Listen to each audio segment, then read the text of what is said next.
বিসমিল্লাহির রহমানির রহিম। আসসালামু আলাইকুম এভরিওয়ান। জুয়েল চ্যানেলের পক্ষ থেকে আপনাদেরকে সবাইকে শুভ সকাল। অল ভিউয়ার্স সকলে কেমন আছেন? নিশ্চয়ই সবাই ভালো আছেন। আজ আপনার মাঝে একটি নতুন স্পেশালিস্ট ভিডিও নিয়ে আলোচনা করব। ভিডিওটি হলো মুখমণ্ডলে অ্যালার্জি রোগে যা করণীয়। দেখেন এভরিওয়ান, এটি একটি গুরুত্বপূর্ণ একটি রোগ। আমাদের মানবদেহে মুখমণ্ডলে অনেক সময় দেখা যাচ্ছে যে চাকা চাকা অনেক বন্য হয় এবং প্রচুর চুলকায়, জ্বলে। একে আমরা অনেক সময় অ্যালার্জি বলে থাকি। ইহা হওয়ার কারণ হলো আমাদের পরিপাকতন্ত্রে যদি কোনো ত্রুটি থাকে কিংবা আমাদের রক্তে যদি কোনো ত্রুটি থাকে এবং আমরা যদি অবিরাম অ্যালার্জি জাতীয় খাবার খাই, এর ফলেও আমাদের মুখমণ্ডলে অ্যালার্জি রোগটি দেখা দিতে পারে। সো এভরিওয়ান, এই রোগটি আমাদের মাঝে হলে যে লক্ষণগুলো থাকে তা হলো এই রোগ আক্রান্ত ব্যক্তিটির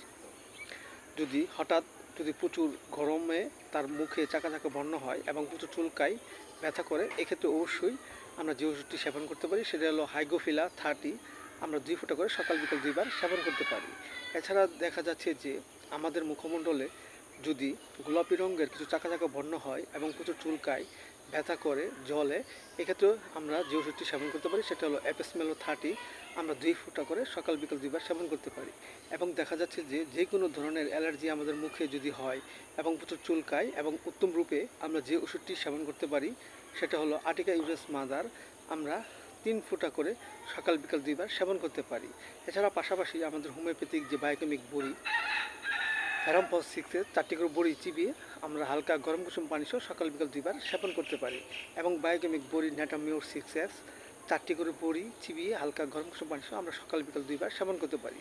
এতে করে আমাদের মুখের মণ্ডলে যে অ্যালার্জি রোগটি দেখা দিয়েছে তা আস্তে আস্তে ভালো হয়ে যাবে এবং আমাদের মধ্যে সুস্থ হিসেবে ফিরে আসবে। সো এভরিওয়ান, এবং পথ্য হিসেবে আমরা যা গ্রহণ করতে পারি তা হলো অ্যালার্জি জাতীয় খাবার, যেমন গরুর গোশত, চিংড়ি, পুঁটি মাছ এবং বিভিন্ন ধরনের খাবারের অ্যালার্জি আছে সেগুলো খাবার আমরা পরিহার করবো। এতে করে আমাদের মাঝে মুখমণ্ডলের অ্যালার্জি রোগটি দূর হয়ে যাবে এবং আমাদের মধ্যে সুস্থতা ফিরে আসবে। সো এভরিওয়ান, ভিডিওটি ভালো লাগলে অবশ্যই আপনারা সাবস্ক্রাইব করুন, পাশে থাকবেন। ভালো থাকেন, সুস্থ থাকেন। Thank you so much.